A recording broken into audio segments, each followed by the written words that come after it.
Bonjour, on va voir tout ce qu'il faut savoir sur les fonctions exponentielles et logarithmes. Déjà, ce que je vous conseille de faire, c'est un screenshot dans votre tête de l'allure des courbes. Parce qu'en mémorisant une image, vous n'aurez plus besoin d'apprendre par cœur plein d'informations, notamment le sens de variation, les limites, le signe de ces fonctions. On va commencer par la fonction exponentielle, en orange. Donc on imagine que x est en abscisse et exponentielle de x en ordonnée. On voit tout de suite que le sens de variation de la fonction exponentielle, c'est toujours croissant, et même strictement croissant. Vous avez une valeur remarquable à connaître, c'est que exponentielle de 0, ça fait 1. La conséquence, c'est que la courbe, elle passe par ce point très particulier, qui est le point de coordonnées 0, 1. Les limites en plus ou moins l'infini sont à connaître. Ça se voit aussi sur le graphique. Quand x devient très grand, on voit que la fonction exponentielle va monter sans arrêt. Donc la limite quand x tend vers plus l'infini, c'est plus l'infini. En gros, quand l'abscisse devient très grande, l'ordonnée aussi. Si on regarde ce qui se passe très loin à gauche sur le graphique, on voit que la fonction exponentielle tend vers 0, puisque l'ordonnée tend vers 0. Et enfin, le signe, ça se voit aussi sur la courbe. La courbe reste toujours dans le domaine des ordonnées positives, donc exponentielle de x sera toujours positif, et même strictement positif. Faites juste une photo dans votre tête de l'allure de la courbe, et vous retrouvez toutes ces infos instantanément. Une remarque pour le signe en bas, je vous rappelle que si vous avez une exponentielle avec quelque chose de compliqué dedans, ça sera quand même toujours strictement positif aussi, puisque ce que vous mettez dedans peut être considéré comme une nouvelle abscisse x par un changement de variable, et vous savez que e de x est toujours positif. On passe maintenant aux fonctions logarithmes. On en rencontre couramment deux, ln c'est le logarithme népérien, et log c'est le logarithme décimal. Ces deux logarithmes ne sont pas parfaitement identiques, mais ce qu'on remarque c'est que les deux courbes ont vraiment la même allure, donc il y aura plein de propriétés en commun. Pour le sens de variation, c'est toujours strictement croissant pour les deux logarithmes. Pour les valeurs remarquables, il y en a une à connaître en fait, c'est ce point-là, qui est le point de coordonnées 1 et 0, parce que ln de 1, ça fait 0, et c'est pareil pour log. Les limites maintenant, il faut connaître la limite en 0 et la limite en plus l'infini. Il n'y aura pas de limite en moins l'infini, parce que les logarithmes n'existent pas pour des valeurs de x nulles ou négatives. Ils ne sont pas définis sur grand R, ils sont définis sur grand R plus étoile. On voit tout de suite sur le graphique que la limite de ln de x quand x tend vers 0, c'est moins l'infini, parce que la courbe violette plonge vers le bas.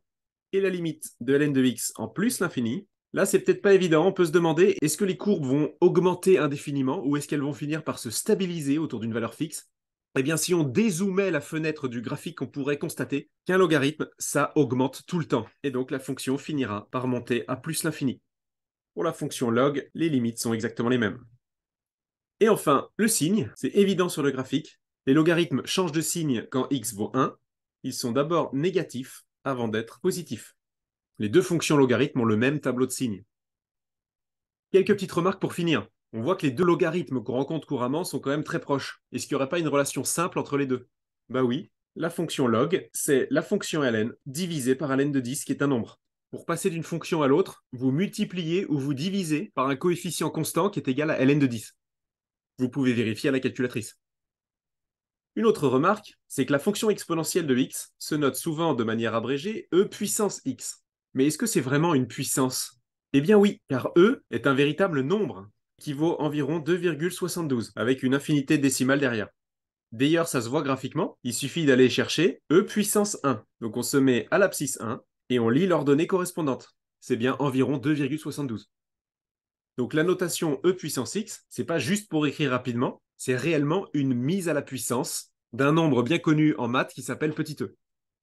Une dernière chose qu'on peut remarquer sur le graphique, c'est que si on trace une diagonale à 45 degrés, c'est-à-dire une fonction linéaire de pente 1, eh bien on peut remarquer que cette droite est un axe de symétrie entre la courbe orange et la courbe violette. Et c'est pas un hasard, on retrouve ce phénomène de symétrie à chaque fois qu'on compare deux fonctions qui sont des fonctions réciproques l'une de l'autre, c'est-à-dire des fonctions qui peuvent s'annuler mutuellement, un peu comme la fonction carré et la fonction racine carrée. Ce sont aussi des fonctions réciproques, et on retrouve là aussi cet axe de symétrie.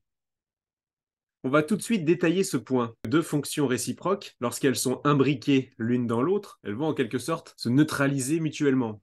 Eh bien, on aura le même phénomène avec une fonction exponentielle et une fonction logarithme. Lorsqu'elles sont imbriquées l'une dans l'autre, elles disparaissent toutes les deux, peu importe le sens de l'imbrication. J'ai pris le nombre 7 comme exemple, mais c'est valable avec n'importe quel nombre x. C'est indispensable de savoir ça si vous voulez résoudre des équations avec des exponentielles ou des logarithmes dedans. Il faudra d'abord isoler votre exponentielle ou votre logarithme avant de le faire disparaître à l'aide de la fonction réciproque. La réciproque de la fonction log est la fonction 10 puissance x. Ça vous permet d'ailleurs de comprendre un peu l'intérêt du logarithme décimal. C'est une fonction qui permet de transformer une multiplication par 10 en une simple addition de une unité. Au cas où vous ne voyez pas le rapport, ça et ça, c'est la même chose. Les logarithmes décimaux, vous les rencontrez souvent dans la définition du pH en chimie ou dans la définition du niveau sonore en acoustique. Ça, c'est pour ceux qui font de la physique-chimie. Vous devez être aussi capable de dériver ces fonctions. Et pour ça, je vous conseille juste d'apprendre par cœur la dérivée de E de U et la dérivée de ln de U. C'est deux formules qui sont un peu compliquées à démontrer, donc souvent on les apprend juste par cœur au début. Je vous rappelle qu'avec cette notation, U est une fonction de x. Par exemple, si vous voulez dériver exponentielle de 2x plus 4, vous allez retrouver exactement la même chose qu'au départ, exponentielle de 2x plus 4. Il faudra quand même multiplier par U'. Dans notre exemple, U' vaut 2. Vous avez souvent d'ailleurs commencé par apprendre à dériver e de x. Vous aviez peut-être appris par cœur que la fonction exponentielle est la fonction qui est égale à sa propre dérivée. Mais ça, en fait, c'est un cas particulier de ce qu'on a dit avant, avec u' égale 1. Donc, vous pouvez vraiment tout dériver avec les deux formes encadrées en bleu. Un petit exemple avec la fonction logarithme quand même. Si vous avez un logarithme avec une fonction de x à l'intérieur, vous allez retrouver cette fonction au dénominateur de votre dérivée, et il y aura la dérivée de cette fonction au numérateur. Et enfin, vous êtes censé connaître quelques règles de calcul qui vous aident à manipuler des exponentielles ou des logarithmes. Quand on les apprend au début, elles ont l'air très bizarres. Mais la bonne nouvelle, c'est que pour la fonction exponentielle, vous retrouvez en fait exactement les mêmes règles que pour les puissances. Par exemple, x puissance a plus b, ça fait x puissance a fois x puissance b. Bah, c'est pareil avec l'exponentielle. Donc il n'y a rien de nouveau. Pour le logarithme, par contre, ça paraît assez antinaturel au début, mais vous pouvez les retrouver en raisonnant à l'envers de l'exponentielle. Regardez les deux premières, par exemple. Quand vous avez un plus dans l'exponentielle, ça se transforme en une multiplication entre deux exponentielles. Bah, c'est l'inverse pour le logarithme. C'est quand on a une multiplication dans le logarithme que ça se transforme en une addition entre deux logarithmes. D'ailleurs, petite remarque en passant, il y a des règles tout à fait similaires quand on calcule l'argument d'un nombre complexe. Bon, ça c'est pour les spé maths expertes ou pour les post-bac. Ah oui, avant de terminer, je reviens sur le point numéro 6. Je vous ai pas vraiment dit comment dériver une fonction log, parce qu'on en a rarement besoin. Mais si vous êtes malin, vous savez déjà comment dériver ça. Je vous ai dit en passant tout à l'heure qu'une fonction log, c'est une fonction ln divisée par un coefficient. Ce coefficient, quand on va dériver, il va se conserver. Donc je réécris 1 sur ln de 10.